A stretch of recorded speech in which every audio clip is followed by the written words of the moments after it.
Il devient un serviteur de Potiphar. Et dans cette maison, c'est-à-dire que Joseph trouve grâce. Il est serviteur et il trouve grâce auprès du Seigneur. Voilà comment le Seigneur vraiment initie les mouvements, nous conduit. J'ai compris que, bien aimé, dans la vie de chacune, c'est-à-dire que dans nos vies, le Seigneur sait orchestrer nos pas. Il nous conduit, bien aimé, même si parfois le chemin semble tortueux, bien aimé, le Seigneur va t'amener à accomplir ta destinée. Tu vas rentrer dans ta percée.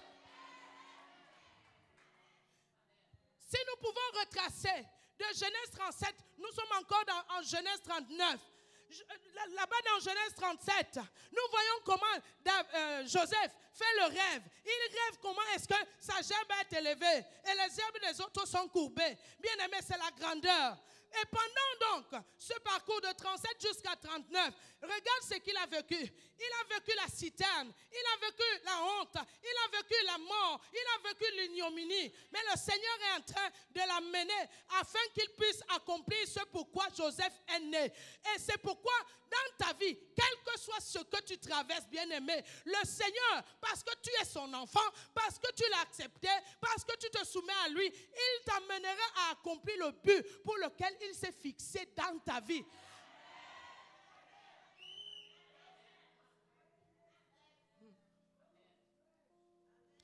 La parole de Dieu nous dit, quand il a trouvé grâce auprès du Seigneur, auprès de Potiphar, Potiphar l'a établi. Quand tu trouves grâce, tu es établi. Tu n'es plus flottant, tu n'es plus vacillant, tu n'es plus hésitant, mais tu es maintenant établi. Dis, je suis établi. Je suis établi parce que j'ai trouvé grâce auprès du Seigneur. Alléluia. Alléluia. Et quand tu es établi, on te confie quelque chose. Et il a été établi. Et le Seigneur, la parole de Dieu nous dit que, et il lui confia tout ce qu'il possédait. Tout ce qu'il possédait sauf sa femme. Amen. Et il le savait. Parce que c'était un homme intègre. C'était un homme qui n'agissait pas comme son papa avait agi et tout. Mais c'était un homme qui craignait, qui savait que non, le péché sexuel, la perversion sexuelle, ce n'est pas bon. Parce que lorsque tu mènes ta vie dans un désordre sexuel, non seulement tu pêches contre ton propre corps, mais tu pêches également contre Dieu. Donc nous pouvons dire que nous péchons deux fois. Quand tu mènes une vie de sexualité désordonnée, tu pêches contre le corps que Dieu t'a donné. Ce corps doit être entretenu. Donc, c'est-à-dire que nous rendrons compte de comment est-ce que nous avons entretenu notre corps devant Dieu. Alors, nous péchons contre notre corps, nous péchons contre Dieu. Deux fois nous péchons. Et Joseph, donc, la parole de Dieu nous dit au verset 7, lisons le verset 7. Le verset 7 nous dit, après ces choses, il arriva que la femme de son maître porta les yeux sur Joseph et dit, couche avec moi. Le verset 8 nous dit, il refusa et dit à la femme de son maître, voici, mon maître ne prend avec moi connaissance de rien dans la maison. Et il a remis entre mes mains tout ce qui lui appartient. Il n'est pas plus grand que moi dans cette maison. Il ne m'a rien interdit, excepté toi, parce que tu es sa femme. Comment ferais-je un aussi grand mal et pécherais-je contre Dieu? Verset 10. Quoi qu'il parlât tous les jours à Joseph, il refusa de coucher auprès d'elle, d'être avec elle. Bien-aimé, j'ai encore réfléchi dans ce passage. Est-ce que vous savez que ta chrétienté n'influence pas ceux qui veulent pécher avec toi, qui veulent t'entraîner dans le péché? Tu peux dire à quelqu'un, peut-être une personne te côtoie, afin de t'amener à pécher. Tu lui dis, oh non, laisse-moi, moi je suis chrétien. Ça ne lui dit absolument rien, hein, que tu sois chrétien. Mais ce que toi tu dois avoir, c'est un caractère. Joseph a refusé parce qu'il avait du caractère. Quand tu as du caractère, tu refuses. Quand tu as du caractère, tu t'imposes, bien-aimé. Et Joseph a imposé, c'est-à-dire que la crainte du Seigneur qu'il avait devant le Seigneur, même comme cette femme harcelait. La Bible nous dit au verset 7, elle a demandé. Nous voyons au verset 10, elle demande encore. Donc elle insistait. C'est sûr que chaque jour, elle ne faisait que répéter, Joseph, tu sais que je t'aime, non. Joseph, tu sais que si tu couches avec moi, je peux encore plus te donner. Peut-être mon chef ne t'a même rien donné. Il y a des choses qu'il t'a encore cachées. Couche avec moi. Moi, je vais encore ajouter dans ce que mon chef t'a donné. Joseph dit, moi, mon corps est plus que l'or. Mon corps est plus que votre royaume. Moi, je garde mon corps. Je refuse de coucher avec toi. Bien-aimé, il faut avoir du caractère. Si tu n'as pas du caractère, tu vas fléchir. Quand bien même tu vas dire, oh non, moi je parle en langue. Moi, je connais la parole de Dieu. C'est comme si cela les excitait seulement. C'est-à-dire que cette parole les excitait seulement. Et vous savez, aujourd'hui, on aime tellement les enfants de Dieu parce que nous sommes fidèles. On ne mène pas une vie de débauché, de débauche. Alors, peut-être un homme peut te rencontrer parce qu'il est sûr que comme tu te gardes, ton corps est propre. Il n'a pas le risque de contracter une maladie parce que tu te gardes. Alors, il va venir vers toi. Il n'ira pas vers une autre femme qui ne craint pas Dieu parce que celle-là peut-être a déjà 10 maris. Un mari pour les cheveux, un mari pour les chaussures, un mari pour les habits, un mari pour les caleçons, un mari pour... Alléluia. Ah oui. Donc il sait que toi, enfant de Dieu, tu te conserves. Tu ne vas pas de main en main, de lit en lit. Toi, tu es tranquille. Alors il va toujours venir vers toi parce qu'il vient puiser ce qui est en toi. Mais tu dois avoir du caractère. Joseph a eu le caractère. Joseph s'est imposé. Joseph a dit non. Ici, déjà, il a reconnu, Joseph, que s'il lui arrive d'être dans cette maison, c'est grâce à Dieu. Ce n'est pas par ses propres efforts. Il n'est pas arrivé à ce niveau et il n'a pas eu la faveur de Potiphar parce qu'il est tellement beau ou parce qu'il parle bien ou parce qu'il a tellement étudié. Mais il a eu la faveur de Potiphar parce que Dieu l'a voulu, parce que Dieu l'a imposé, parce que Dieu l'avait déjà libéré depuis même avant qu'il ne soit formé dans le ventre de sa maman. Amen. Tu dois avoir un caractère chrétien. Un caractère qui s'est dit non, non. Même s'il faut que je meure, je préfère mourir. Tu dis non. Je préfère mourir. Mais je sais que même s'il m'arrive de mourir, tant que mon mandat n'est pas encore atteint, je ne mourrai pas. Tant que je n'ai pas encore accompli la volonté de Dieu, je ne mourrai pas. Alléluia. Et Joseph a refusé. Joseph a imposé la loi du ciel dans cette maison. Et parce qu'elle a imposé la loi du ciel, vous savez, quand à un moment donné, tu connais déjà le Seigneur, tu fuis le péché, bien-aimé, tu vas t'attirer beaucoup d'ennemis. Hein? Parce qu'ils voudront toujours que tu fasses comme eux ils font.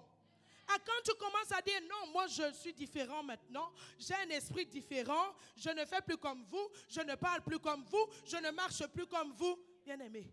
Beaucoup d'ennemis. Bien, accepte ses ennemis. Parce que celui qui est en toi est plus fort que ses ennemis. Est plus puissant que ses ennemis. Joseph a accepté. Joseph a refusé, bien-aimé. Et Joseph s'est attiré des problèmes. Et il s'est attiré des problèmes. Mais le Seigneur était avec lui.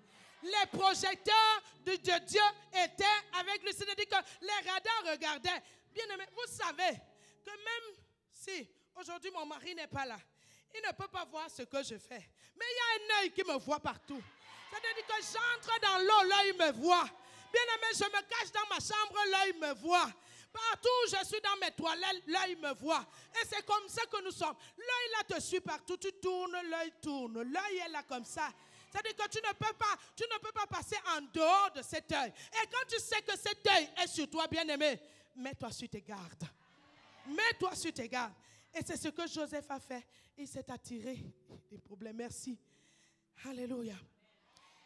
Eh bien, à cause de ce refus, la femme de Potiphar a créé des problèmes. Et finalement, Joseph se retrouve en prison. Je ne vais pas vous dire mot à mot ici. Vous allez aller lire tout ce passage dans la Bible. Et Joseph se retrouve en prison. Le verset 21, nous allons lire. L'Éternel, donc, verset 20 même, nous pouvons commencer par là. Il prit Joseph et le mit dans la prison, dans le lieu où les prisonniers du roi étaient enfermés. Il fut là en prison. Verset 21. L'Éternel fut avec Joseph Et il étendit sur lui sa bonté, même dans la prison, bien-aimé. L'Éternel est avec Joseph. Vous croyez qu'il le fait seulement pour Joseph? Il le fait pour toi aussi. Il le fait pour toi. Je ne sais pas quelle prison tu expérimentes maintenant. L'Éternel est avec toi. L'Éternel est avec toi. Afin que tu ne demeures pas dans cette prison, bien-aimé. Cette prison ne doit pas être éternelle dans ta vie. C'est Dieu qui est éternel. Ce problème ne doit pas être éternel. C'est Dieu qui est éternel. C'est sa volonté qui doit prédominer. La Bible dit l'Éternel fut avec Joseph. Et il l'étendit sur lui sa bonté. Il le mit en faveur aux yeux du chef de la prison. Et le chef de la prison plaça sous surveillance tous les prisonniers qui étaient dans la prison. Et rien ne s'y faisait que par lui. Le chef de la prison ne prenait aucune connaissance de ce que Joseph avait en main, parce que l'Éternel était avec lui et l'Éternel donnait de la réussite à ce qu'il faisait. Alléluia. Bien-aimé, de l'expérience de la citerne, voici Joseph qui se trouve dans une autre expérience de la prison. Quelqu'un qui a été mandaté pour une grande vision. Quelqu'un qui a écouté la parole de Dieu, qui a vu la vision du Seigneur. Tu es dans la citerne, tu te retrouves dans la citerne, tu fais quoi là? Tu te retrouves maintenant, après la citerne, tu es vendu. Après qu'on t'ait vendu, tu es devenu un esclave.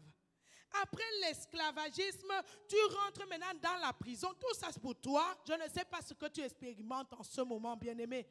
Je ne sais pas, peut-être ton parcours est comme le parcours de Joseph. Mais si seulement ce parcours est comme le parcours de Joseph, je veux te défier ce matin. Ne baisse pas les bras, le Seigneur est avec toi. Si tu expérimentes que ta vie ressemble à celle de Joseph, bien-aimé, tu es appelé à demeurer au palais. Tu es appelé à manger les mets du roi, bien-aimé. La Bible dit dans cette prison, il expérimente une autre. Il a une autre expérience donc de la prison. Dans la prison encore, la Bible nous dit le Seigneur est avec lui. Le Seigneur maintenant permet à ce qu'il puisse trouver la faveur devant le chef de la prison. Et tout ce qui se passait dans la prison ne se faisait sans lui. Et dans la prison, bien aimé, la Bible nous dit, il rencontre deux personnes. Pendant qu'il était en prison, il y a le chef des échansons.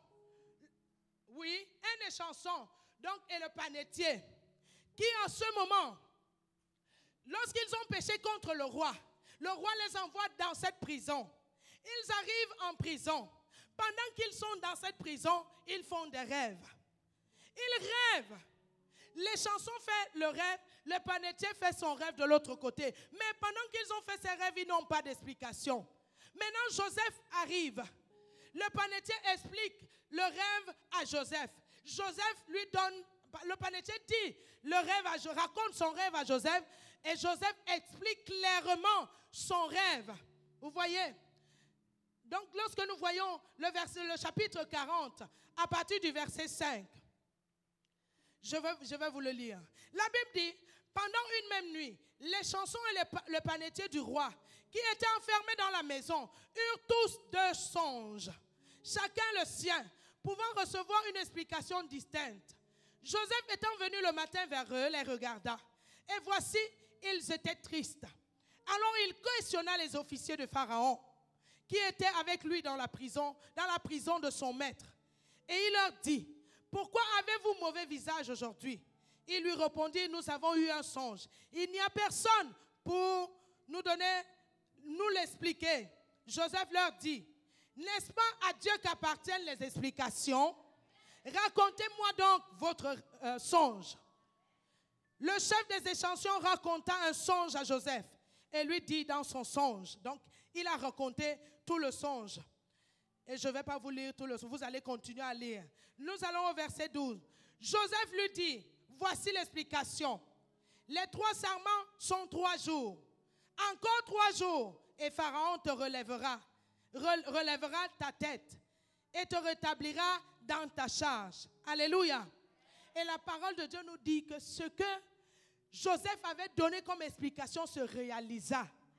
ce songe a été réalisé, s'est réalisé dans la vie de les chansons. Et l'autre également, la réalisation était clairement comme Joseph l'avait dit, le panetier. Donc il dit à les chansons, tu seras rétabli. Il dit au panetier, dans 3 jours également, toi tu vas être, on va te pendre et tout. Et cela s'est réalisé. Quand il dit à les chansons, quand on va te rétablir, on va te relever, souviens-toi de moi dans la prison. Et effectivement, après 3 jours, les chansons sortent de la prison et oublient Joseph. Bien-aimé, il te soit arrivé quelqu'un à qui tu as fait du bien. Et tu espères peut-être qu'à partir de cette personne, tu pourrais résoudre certaines situations. Et à un moment, cette personne, quand tu es dans le besoin, la personne t'oublie. Joseph a vécu ça. Dis à quelqu'un à côté de toi, Joseph a vécu ça. Mais il a gardé son caractère ferme. Ceci ne veut pas dire que comme les chansons l'ont oublié, il est devenu amer. Son cœur a eu des rancunes contre les chansons. Non, il a continué à croire à son Dieu. Il a continué à regarder vers son Dieu. Si les hommes t'oublient, Dieu ne pourra jamais t'oublier. Et même, tu dois te rappeler qu'il y a un temps marqué pour Dieu, bien-aimé.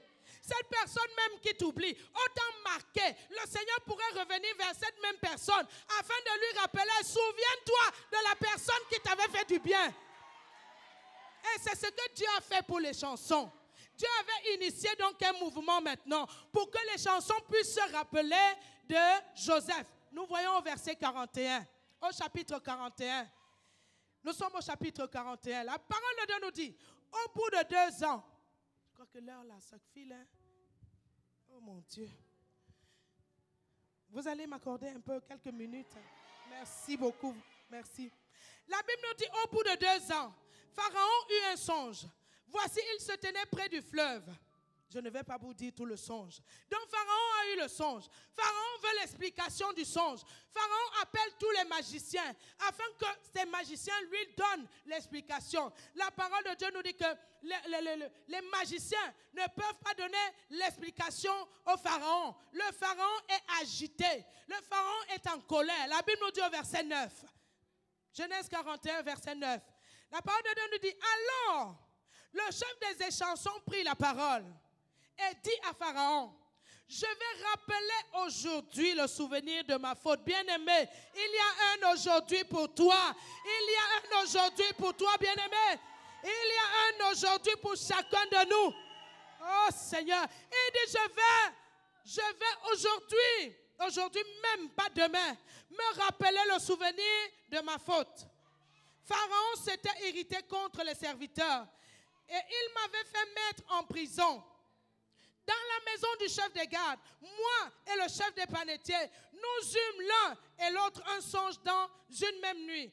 Et chacun de nous reçut une explication en rapport avec le songe qu'il avait eu. Et il y avait là un jeune hébreu, esclave du chef des gardes. Nous lui racontâmes nos songes et il nous les expliqua.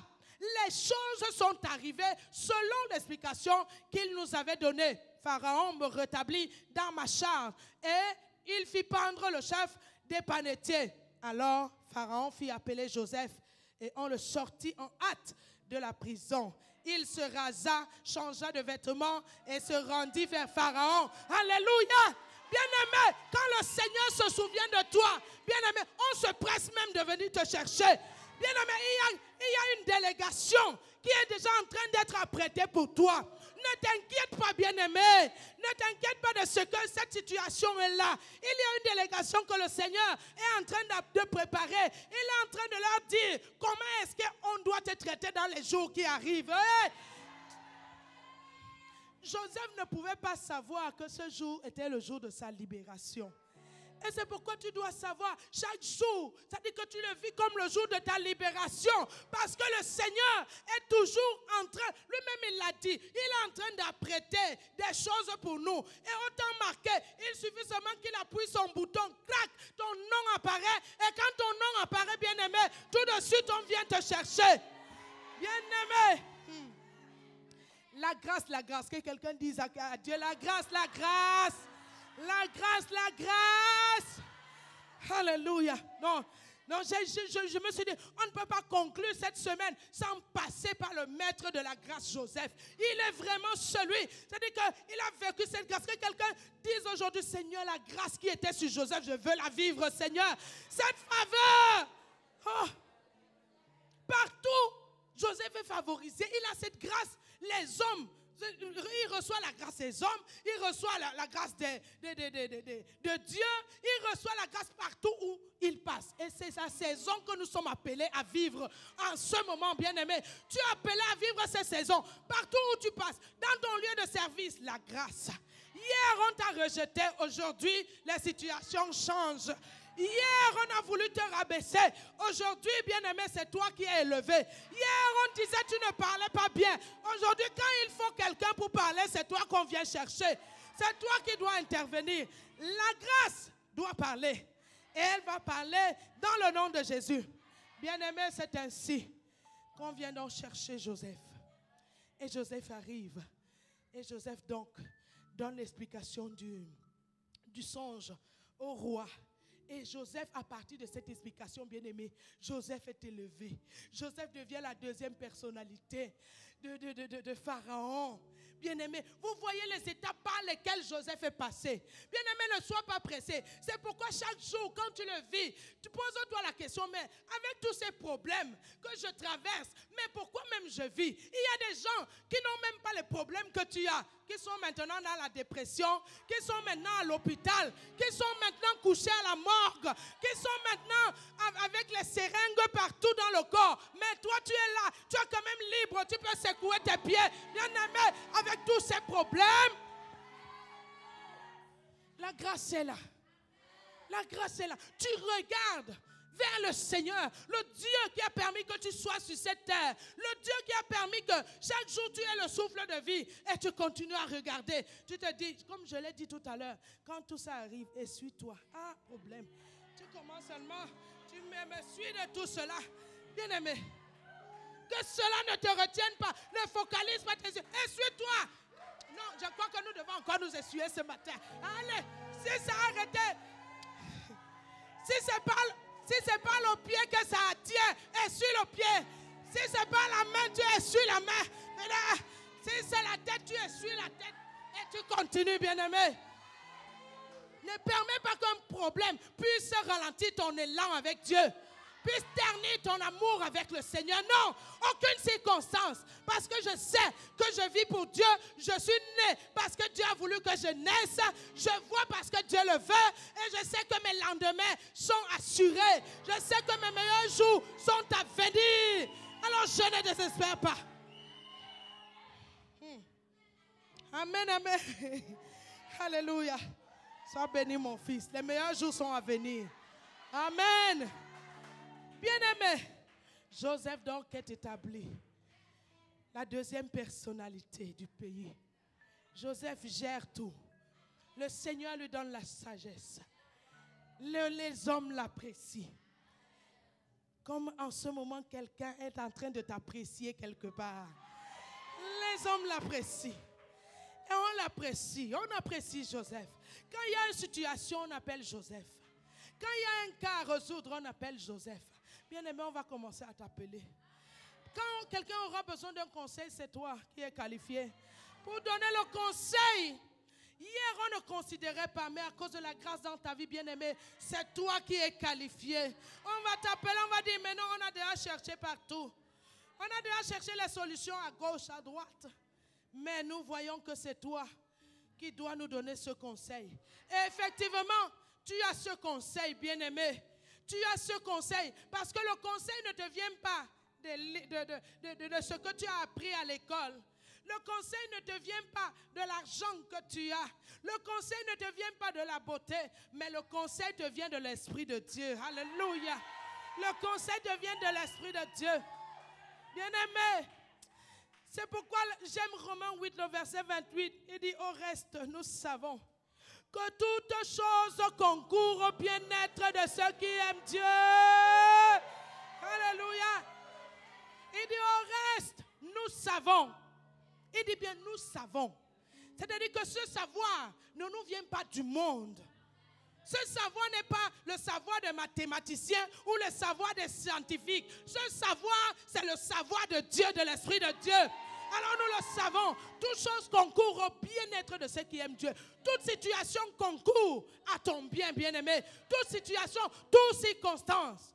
Tout ce que tu as à faire, sois patient et attends-toi vers ce Dieu. Bien-aimé, nous allons rapidement dans Genèse 50. Genèse 50, le verset 20. Joseph est donc dans le royaume, il gère tout. Et il arrive donc cette année de famine. Et il y a la famine partout. Alors Joseph a tellement réfléchi. Dans cette gérance, il avait réservé, il y avait des réserves. Tout cela venait du savoir que Joseph avait reçu de la part du Seigneur. Et voici que ses frères se déplacent. Donc ils arrivent dans ce royaume pour pouvoir acquérir un peu de nourriture. Et ils arrivent, Joseph les reconnaît, eux ils n'arrivent pas à reconnaître la personne. Bien aimé, quand la gloire de Dieu descend sur toi, parfois on va se demander, est-ce que c'était encore elle? Est-ce qu'on te regarde comme ça là? Mais est-ce que c'est lui? Quand je le voyais, il avait un peu les joues comme ça. Maintenant là, toutes ces choses sont essuyées. Parce que la gloire de Dieu est là. Alléluia. On commence à te regarder. Quand tu les vois, dis-leur oui. Ne me regardez pas comme ça, c'est bien moi. Ils regardaient. C'est-à-dire qu'ils ont regardé Joseph. Ils n'ont pas reconnu Joseph. La grâce de Dieu avait tellement coulé sur Joseph. C'est-à-dire qu'il priait de gloire. C'est comme tu pries de gloire ce matin. Alléluia. Nous prions de gloire en gloire. La Bible dit, Genèse 50, le verset 20. Joseph prend la parole. Joseph dit, vous aviez médité de me faire du mal. Dieu l'a changé en...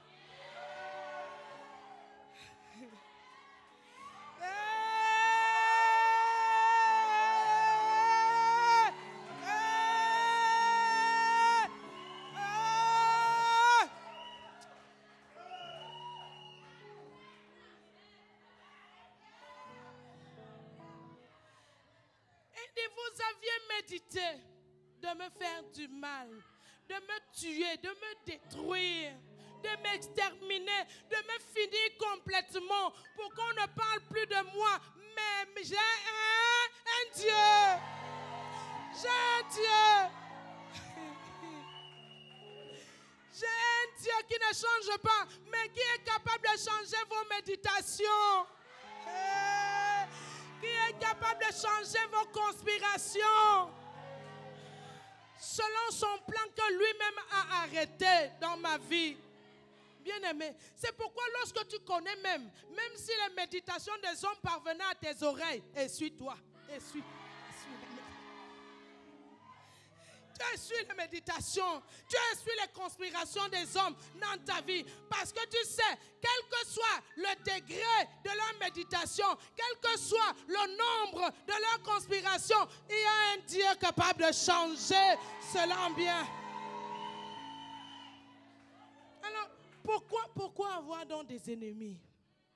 Pourquoi avoir des ennemis? Tu dois faire comme Ephésiens 6 te dit, nous n'avons pas à lutter contre le sang et la chair. Le sang et la chair va toujours méditer. Hein? Le sang et la chair va toujours conspirer. Hein?